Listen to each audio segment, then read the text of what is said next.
C'est l'heure du journal de l'Afrique. Soyez les bienvenus sur France 24. À la une ce soir, les 10 ans du rapport Mapping, un rapport du Haut Commissariat des Nations Unies aux droits de l'homme. Il pointe du doigt des exactions commises en République démocratique du Congo entre 1993 et 2003, des crimes impliquant certains pays voisins, dont le Rwanda. Vous verrez qu'aujourd'hui, la République démocratique du Congo réclame justice. On écoutera dans ce journal la réaction de Kigali et le décryptage de Nicolas Germain. Nous irons également au Caire. Vous verrez que dans cette ville surpeuplée, certains ne payent que quelques euros pour une superficie de 100 mètres carrés. C'est possible grâce à une loi de 1945 qui plafonne les loyers pour les populations les plus modestes. Une loi qui pose problème aux propriétaires. Reportage à suivre. Le Nigeria indépendant à 60 ans, comme de nombreux pays sur le continent cette année. L'occasion pour nous de revenir en archives sur le combat pour l'indépendance et l'histoire qui a suivi. Les détails dans un instant. 10 ans que le rapport Mapping est sorti, mais pour le moment, les crimes pointés du doigt par cette enquête du Haut Commissariat des Nations Unies aux droits de l'homme n'ont pas été jugés. Aujourd'hui, ils sont nombreux en République démocratique du Congo à réclamer justice. Nicolas Germain était avec nous tout à l'heure sur ce plateau. Il revient pour nous sur ce rapport Mapping. C'est un rapport qui répertorie plus de 600 crimes commis au Congo entre 1993 et 2003. Et ce sont des crimes qui peuvent être qualifiés de crimes de guerre, crimes contre l'humanité, voire, dit le rapport, de crimes de génocide. Alors pour ce qui est d'un possible génocide, il s'agit de la tuerie de civils Hutus, notamment des femmes et des enfants qui avaient fui en même temps que les génocidaires Hutus au Congo, après le génocide des Tutsis au Rwanda en 1994. Et donc à l'époque, on avait mis en cause des groupes armés congolais soutenus par le Rwanda et l'Ouganda. Dans ce rapport Mapping, les enquêteurs, en fait, ils ont interviewé plus de 1200 témoins et plus de 200 ONG. Le rapport Mapping, en fait, il a préconisé l'instauration d'un tribunal pénal international pour la RDC. Et 10 ans après, il n'est toujours pas là, ce tribunal. Et puis, il y a dans ce rapport la liste des présumés coupables qui n'a jamais été rendue publique. Et pour savoir pourquoi, eh bien, notre correspondant à Kinshasa, Clément Bonnereau, a posé la question au directeur du bureau conjoint des Nations Unies aux droits de l'homme. Écoutons sa réponse. Pour tous nos rapports d'enquête, nous avons des listes d'auteurs présumés. Ces listes-là sont mises à la disposition des enquêteurs judiciaires, en réalité. Ils sont présumés innocents jusqu'à preuve du contraire. Nous remettons ces listes à la justice militaire. Dans le cas du rapport Mapping, le Haut Commissariat a répondu en 2016 en disant de façon claire qu'il y a une base de données. Si des poursuites sont ouvertes, cette base de données sera mise à la disposition de cette juridiction-là qui est mise en place. Mais nous nous assurons, nous, des conditions de protection de l'identité des victimes et des témoins pour éviter des représailles. C'est extrêmement important, compte tenu du contexte.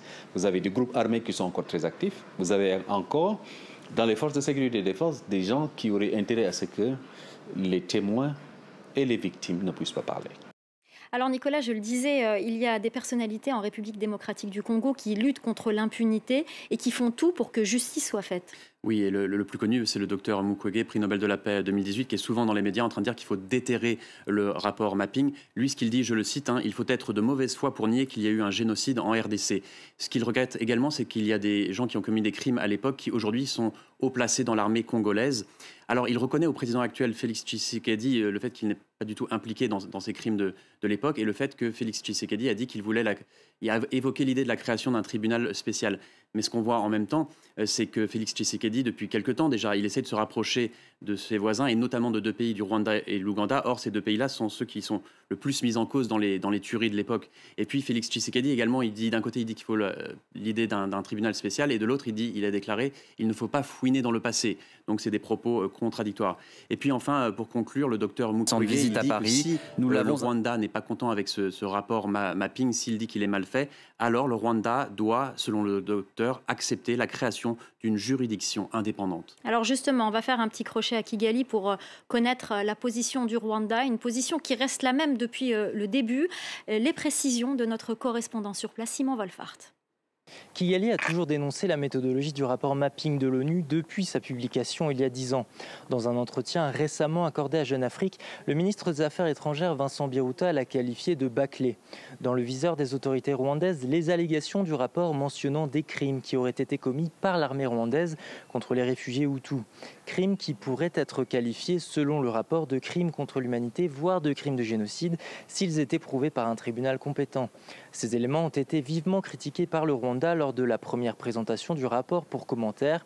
Pour Kigali, le rapport omettait la menace que représentait pour le Rwanda la présence de réfugiés Hutus armés et de génocidaires dans les camps proches de la frontière en RDC. En 2010, le président rwandais Paul Kagame avait notamment menacé de retirer ses 3000 soldats des missions de maintien de la paix de l'ONU avant de finalement y renoncer. Et la position de Kigali sur ce rapport n'a guère changé depuis. Alors que côté congolais, beaucoup réclament justice, le ministère des Affaires étrangères rwandais considère qu'un rapport si contesté ne peut servir de base à la constitution d'un tribunal pénal international. Voilà ce que l'on pouvait dire sur ce dossier. Nicolas Germain et Thomas Nicolon ont réalisé un long reportage sur ce sujet. Guerre en RDC, les ravages de l'impunité, un reportage que vous pouvez visionner sur notre site internet france24.com.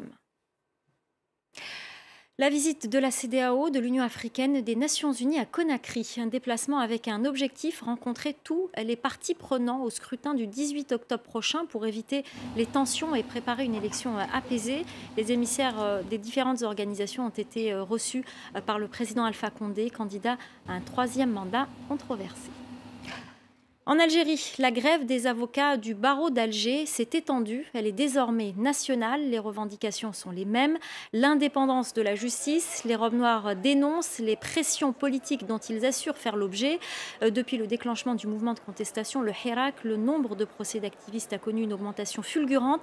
Les détenus d'opinion sont nombreux et les procès n'ont cessé d'être reportés, notamment en raison de la crise sanitaire. Les avocats se disent surmenés. Écoutez la réaction du bâtonnier de la ville de Blida. Cette situation est le résultat de dépassement, d'inobservation des règles les plus élémentaires pour assurer un procès équitable. Dans la gestion de ces procès, on a l'impression qu'on n'arrive pas à faire la distinction entre la vitesse et la précipitation. J'espère que notre appel sera entendu là où il faut pour qu'on puisse reprendre la poursuite de ces procès dans de meilleures conditions. Voilà, propos recueillis par Sundus Brahimi. La reprise des vols internationaux vers l'Afrique du Sud. Les premiers avions ont atterri ce jeudi matin, marquant la réouverture officielle des frontières du pays. Un soulagement pour beaucoup, notamment pour le secteur touristique, après plus de 6 mois de fermeture pour lutter contre l'épidémie du Covid-19. On part à présent au Caire, dans la capitale égyptienne. Ils sont des milliers à ne payer que quelques euros pour des appartements de 100 mètres carrés. Depuis 1945, ces appartements réquisitionnés permettent aux couches populaires de continuer à vivre confortablement. Mais avec des loyers si bas, les propriétaires ne peuvent plus entretenir leurs immeubles. Reportage de nos correspondants au Caire, Claire Villot et Édouard Dropsy. Il y a un mois, cet immeuble au cœur du Caire s'est effondré, faisant plusieurs blessés. Une situation fréquente dans une ville où de nombreux bâtiments sont classés mais ne peuvent être rénovés. Historien de l'architecture, Ahmed El-Bindari l'explique notamment par un encadrement strict des loyers.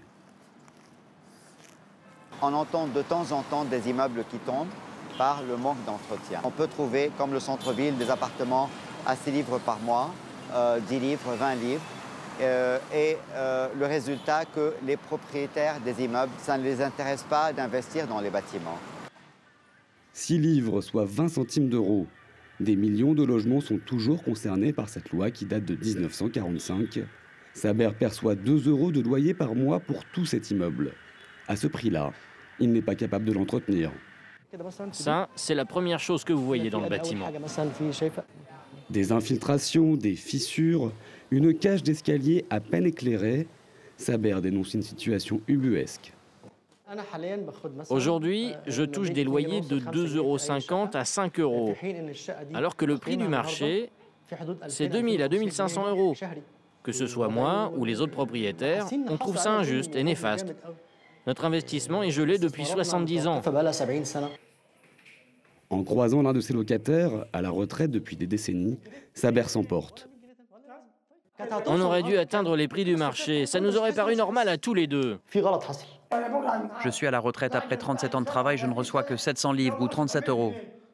Si le Parlement décide d'abroger cette loi, ce sont des dizaines de milliers d'Égyptiens qui pourraient se retrouver à la rue.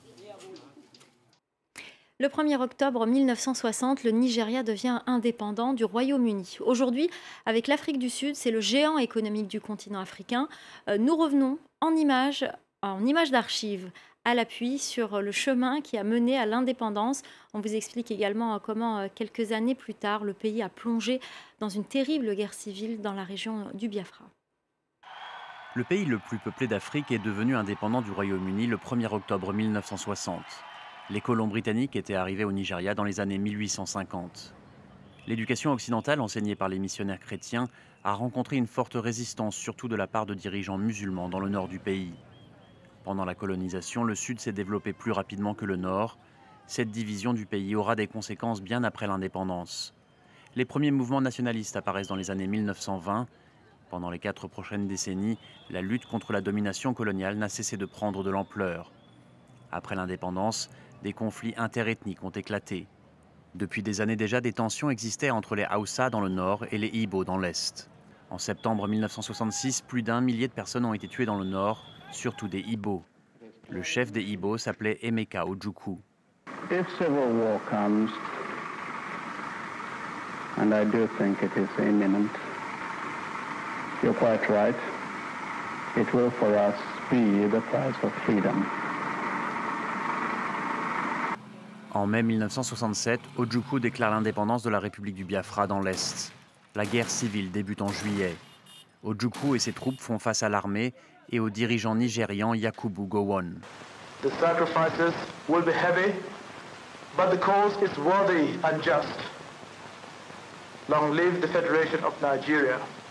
La guerre du Biafra a duré jusqu'en 1970. Près de 2 millions de personnes sont mortes, la plupart de faim ou de maladie.